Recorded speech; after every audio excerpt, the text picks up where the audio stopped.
Après la formation initiée par ces soins à l'endroit des fédérations sportives nationales en 2024, le nouveau bureau du Comité national olympique et sportif béninois s'est retrouvé quelques jours après son installation officielle à Grand Popo. Nous nous sommes posé la question suivante, qu'est-ce que nous sommes? Qui sommes-nous? Qui fait quoi? Et sur quelle base juridique? Les discussions ont été franches. Et là, ça a permis à chacun de nous situer à travers les différents rôles que nous aurons à jouer dans les différentes missions qui nous seront confiées.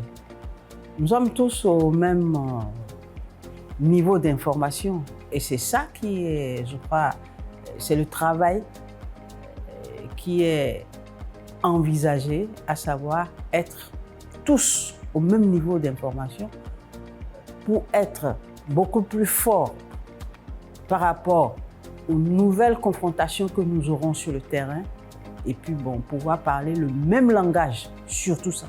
Au-delà de l'étude des statuts et règlements de l'institution, le séminaire de Grand Popo s'est penché sur l'appropriation du système intégré de gestion des différentes composantes du Comité national olympique et sportif béninois. Et ce système intégré de gestion est un outil qui regroupe des processus métiers et des processus de fonctions support, toutes digitalisées,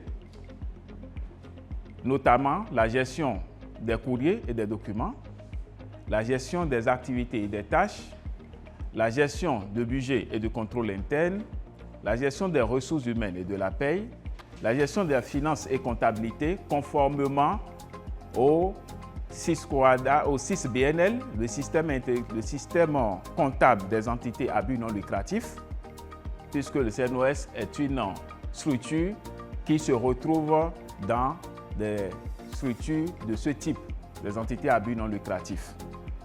Et donc, l'ensemble de ces outils qui sont des processus métiers digitalisés est mis à la disposition des différents acteurs, que ce soit les fédérations ou que ce soit aussi au niveau du Comité national olympique et sportif béninois. Qu'ils vous souviennent que le 8 février dernier, j'annonçais Urbi et Orbi que je plaçais la gestion du président mandat sous le signe de la bonne gouvernance.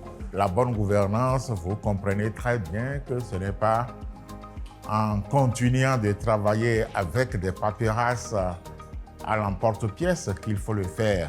Nous avons essayé de mettre déjà toutes les fédérations membres du Comité national olympique sur la voie nécessaire.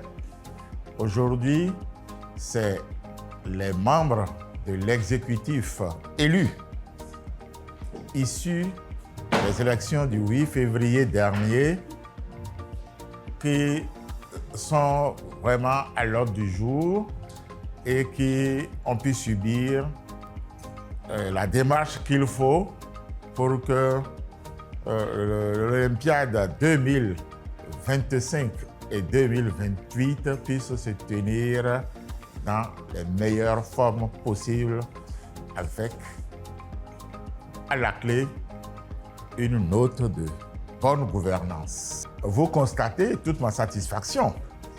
Vous me voyez tout souriant. Je le disais le 8 février dernier, j'ai été reconduit, mais j'ai été également reconduit avec les femmes et les hommes que j'ai voulu avoir. Comme vous le constatez, elles ont été très actives. Ça veut dire que vraiment les femmes ont pris le changement à bras le corps. C'est-à-dire qu'elles ont pris conscience qu'il faut que quelque chose passe par elles au niveau du Comité national olympique du Bénin.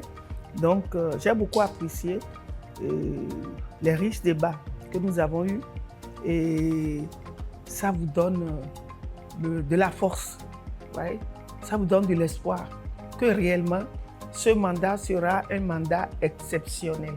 Après avoir bénéficié de la formation de la gestion intégrée, devant permettre à chaque fédération et au comité olympique d'assurer une très bonne gestion du point de vue de la gouvernance administrative, du point de vue de la gouvernance financière et du point de vue du management, il ne faudrait pas que cela soit rangé au placard.